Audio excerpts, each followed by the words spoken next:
Good morning. I'm California Senate Minority Leader Brian Jones here with the Senate Republican response to Governor Newsom's State of the State. As we all just witnessed, Governor Newsom's airbrushed spin job of a State of the State address sounds great if you aren't paying attention. But I'm here to talk plainly about the real situation on the ground here in California, how we got here and how we can get through it and fix California. To cut through the campaign stump speech he just delivered, he's working hard to pull the wool over the eyes of the nation and convince us his unequivocal failure as a governor somehow makes him qualified to be our president. Here's what's really going on here in California. The state of this state is, in fact, a failed one, but it can be saved. It is the single most expensive place to live in America. Gas, groceries, utilities, you name it. And working California families just cannot keep up. Our schools are broken. In English, in math, and in science, more than half of California students do not meet basic standards.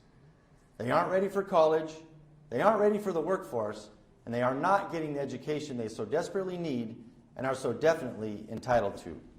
Our schools have failed them, full stop.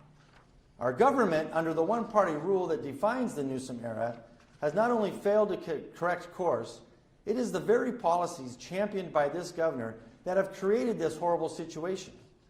We must see investment dollars actually reach the classroom, not just line the pockets of union bosses and bloated administrators' salaries.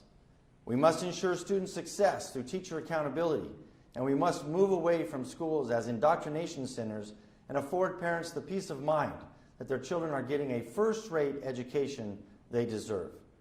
In public safety, too, we must get back to basics and make crime illegal again. Feel-good criminal justice policies that serve criminals and bring no justice to victims should be abolished. This isn't complicated unless we make it so.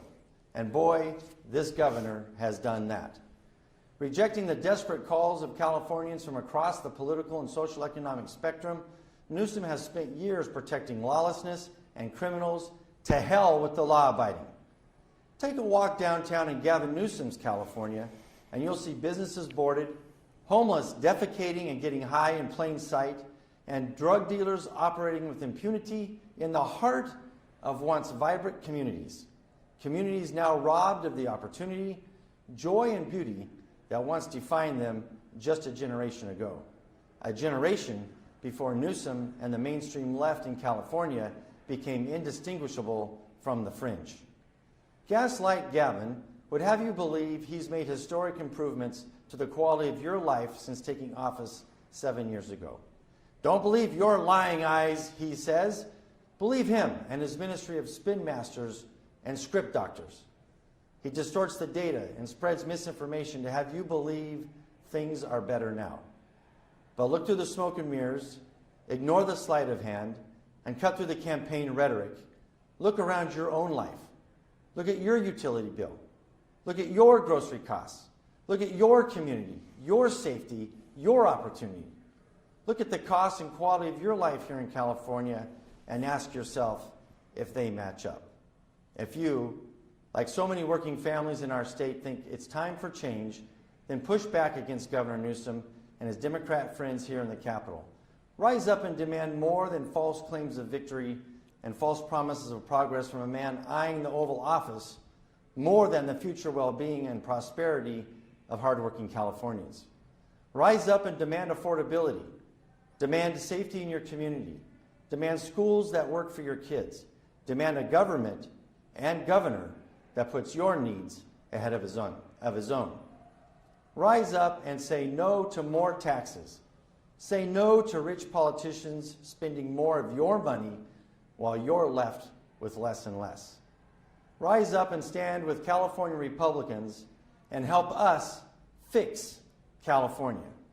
Thank you for this opportunity this morning to speak to you directly from the Capitol. And now I would like to introduce my very good friend and colleague from the Assembly, Assemblyman James Gallagher. Thank you, Leader Jones. It's a pleasure to be here this morning. I want to start on a little bit different note this afternoon. We just heard from Gavin Newsom in his State of the State, and it's more of the same. More of the same partisan back and forth and problems not getting solved. I believe it's time for a third way politics here in California. A third way politics of Republicans and Democrats coming together to actually solve the problems facing this state. It's a kind of politics that a man I very much admire and just passed this week, Doug LaMalfa, exemplified as a congressman from California. Doug believed very strongly in this state and loved his country, his community, and he would work with anybody to solve the problems facing his district and the state of California. He famously would wait till the end of every State of the Union speech to speak to the president, Republican or Democrat, to talk about the problems facing this state, his district, and to have that one opportunity to maybe get that point across and get something done for the people of California. That was the example of Doug LaMalfa, not the example that Gavin Newsom just tried to make, using partisan vitriol. Doug LaMalfa believed that the president had our back, and he was willing to work with the governor and across party lines to make sure that we accomplish things for the North State and for the people of California. That's what we need. Over these past few weeks, I've had some really good conversations, actually with Democrats, Mayor Matt Mahan, on a better path forward to homelessness policy in this state. I've had conversations with Maggie Krell, my colleague in the Assembly, on a better way on public safety in this state. I've had conversations and worked with Jesse Gabriel in the Assembly on nutrition and better food for our children. I've talked to even the governor's top lieutenant of Cal Volunteers, Josh Friday, on how we empower young men in this state. Those are all things that we should be talking about and working on, not continued partisan back and forth. We can agree, and I'll say, the governor, I can agree with him on phones, on nutrition, on better controls on AI, on Sites Reservoir and investments in infrastructure. And I agree with him that we need to do more about institutional investors who are buying up our housing in this state and making that a problem.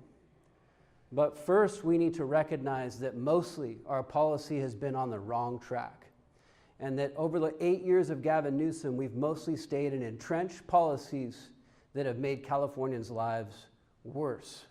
We have to reform and change those policies if we truly want to see something better.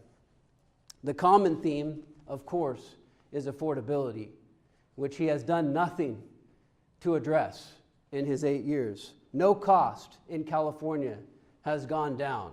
They have only gone up. California families are paying more and getting less. And no matter how much the governor polishes his speech, affordability remains the real issue facing California. Most of the stats that Gavin likes to constantly cite are meaningless to Californians who are barely staying afloat. After 7 years in office, the only question that really matters is this: are we really building what's right? Are you better off than you were 7 years ago? And of course, the answer for California families is no, because we've stayed in these entrenched policies.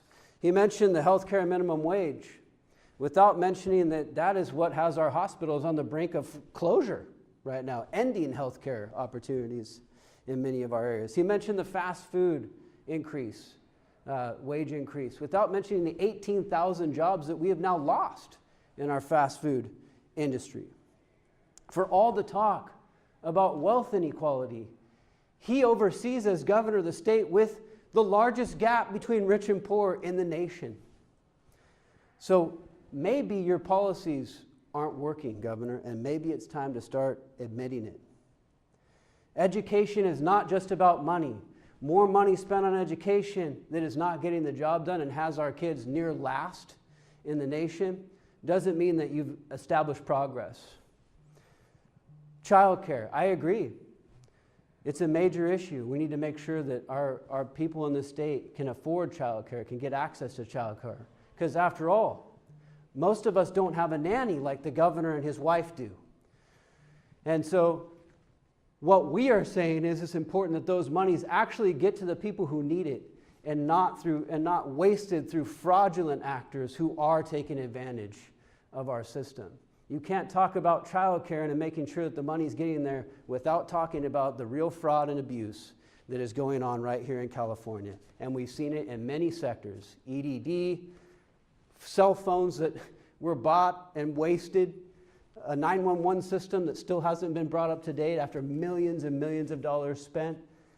These are all things that Gavin refuses to recognize and he refuses to govern. That is our issue. We are more than willing to continue to work across the aisle with Democrats on policies that actually work. 8 years ago, he said it was time to put the brakes on high-speed rail. Now today, he wants to put it on the fast track. Despite billions of audits that have shown that this project is not affordable and is ballooned beyond all costs and forecasts. He says the Central Valley wants it. I can guarantee you they do not. And they have been actually very, very vocal about the fact that they do not want this project. But nonetheless, he persists in giving it to them. Because after all, localism is determinative. Unless you don't agree with his homeless policies and you think that people should get clean and sober before they get into housing. Climate policy is a financial risk in this state. We agree there should be a good climate policy that reduces emissions in this state. But all that Gavin Newsom's climate policy has done is increase your electricity bills, increase your gas prices, far beyond measure, and the cost of pretty much everything else. And meanwhile, we've had devastating wildfires because we've failed to make the investments that we should have been making in wildfire management that have put millions of metric tons of carbon in the atmosphere. That is a failure. It is a policy that has not worked. We must change course and reform. Housing, we've made some progress, but there's more to be done on that front, and certainly even with the policies passed, we have still not seen housing prices go down. In fact, in California, they've jumped 75% since 2020, far faster than wages have grown, of course, even with these minimum wage increases. The barrier means that the goal of home ownership is no longer reachable for young families and first-time home buyers. Our government, under the one-party rule that defines the Newsom area, the partisan vitriol, the fighting President Trump all the time without actually getting results on issues, is the very policies that are hurting Californians today. We must invest dollars that actually reach the classroom, not just line the pockets of union bosses and bloated administrator salaries. We need reforms that actually make sure our kids are performing and they're reaching their dreams. And let me say this about young men, because I think this is a goal that we both share, the governor and I.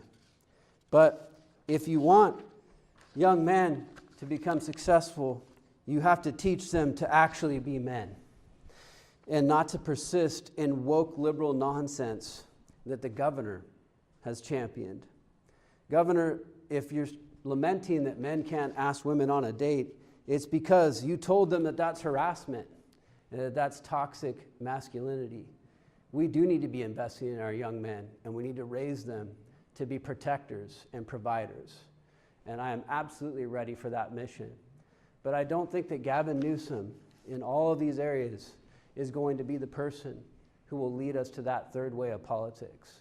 It's going to be a new generation of leaders, Republicans and Democrats in California, coming together, tackling these very real problems and finding real solutions, and not persisting in the same policies that have made us the most expensive state, that have made us number one in poverty, that have made us near the top in unemployment, And that, yes, we have many great industries, agriculture, manufacturing, that were number one long before Gavin Newsom ever took office here, but right now are teetering because of the policies that have been enacted in this state.